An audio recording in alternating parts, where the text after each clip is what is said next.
Have you ever wondered what connects the trembling earth beneath our feet to the immense, unstoppable power of a tsunami? It's a terrifying and fascinating phenomenon. Today, we're diving deep into the science of how earthquakes trigger tsunamis, exploring their devastating power and looking at real-life examples that have shaped our world. So, let's start at the source. Our planet's crust isn't one solid piece. It's made of massive tectonic plates that are constantly, slowly, moving. They grind against each other, slide past one another, or one dives beneath another. This movement builds up an incredible amount of stress. When that stress is suddenly released, it generates seismic waves, and we feel the ground shake. That's an earthquake. But not every earthquake creates a tsunami. The key is in the location and the type of movement. For a tsunami to be born, the earthquake has to happen under the ocean, and it needs to cause a significant vertical displacement of the seafloor. Imagine two massive plates meeting deep underwater.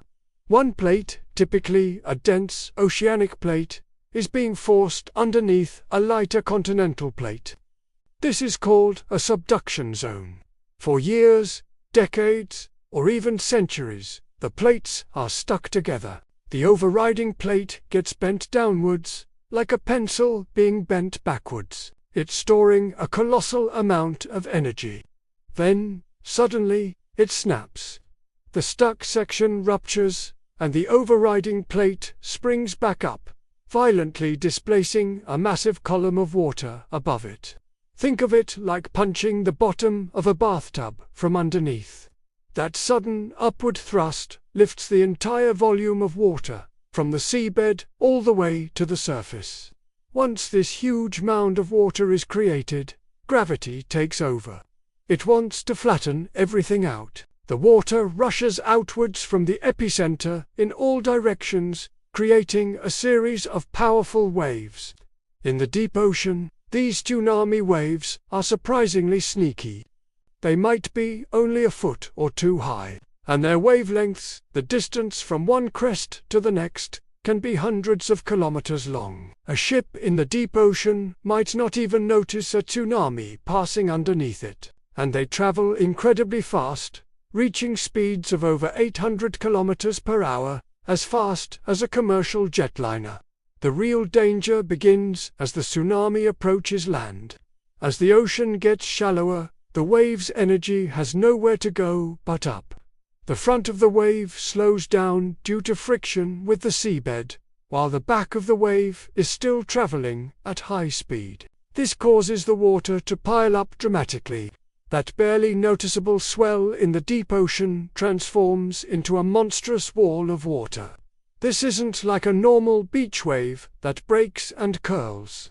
A tsunami is more like a rapidly rising tide or a massive, turbulent surge of water, a flooding wall that just keeps coming, filled with debris and unimaginable force. The destructive power of a tsunami is almost beyond comprehension. It's not just the height of the wave, but the sheer volume and momentum of the water.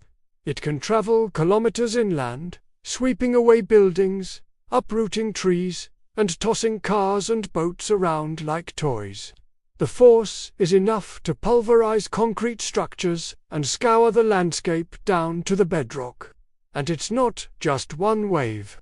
Tsunamis often arrive as a series of waves, sometimes minutes or even hours apart, and the first wave isn't always the biggest. After the initial wave hits, the water often recedes dramatically, exposing the sea floor. This is a telltale sign that an even larger wave is on its way. To truly understand this power, we have to look at history. On December 26, 2004, a massive undersea earthquake, with a magnitude of 9.1, ruptured off the coast of Sumatra, Indonesia. It was the third largest earthquake ever recorded.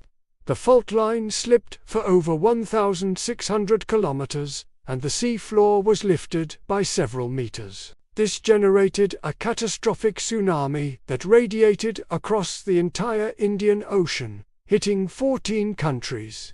Coastal communities in Indonesia, Thailand, India, and Sri Lanka were utterly devastated.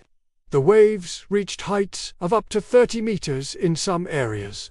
The disaster claimed the lives of over 230,000 people, making it one of the deadliest natural disasters in recorded history. The sheer scale of destruction was a brutal wake-up call for the world about the need for better tsunami warning systems.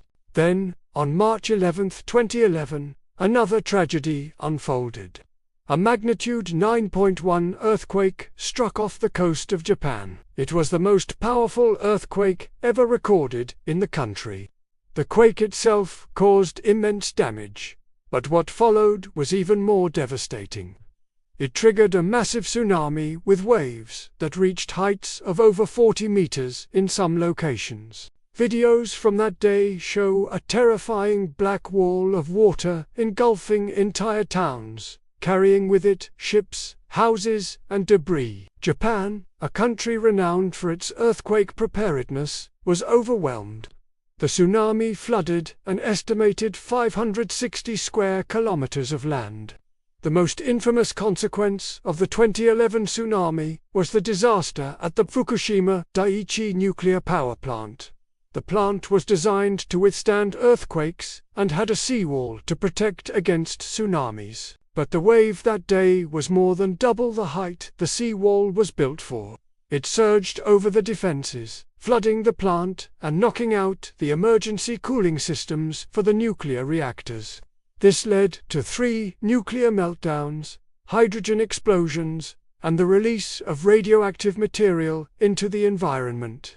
The event became the most severe nuclear accident since the Chernobyl disaster. It forced the evacuation of over 150,000 residents and highlighted a terrifying new dimension of risk.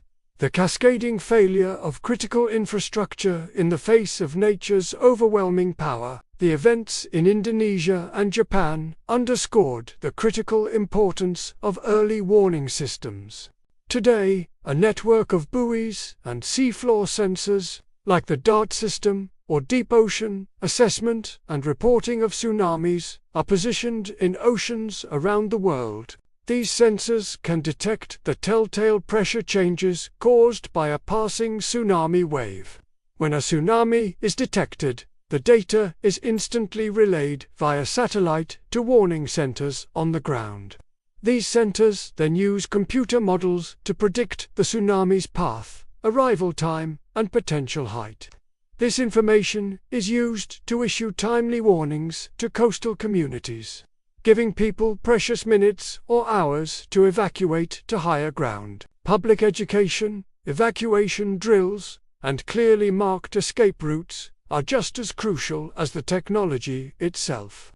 So, from a sudden jolt deep beneath the ocean to a wave that can reshape coastlines and change lives forever, the connection between earthquakes and tsunamis is a powerful and humbling reminder of the dynamic forces that shape our planet. While we can't stop these natural events, understanding the science behind them allows us to better prepare, to build more resilient communities, and to save lives when the next great wave approaches.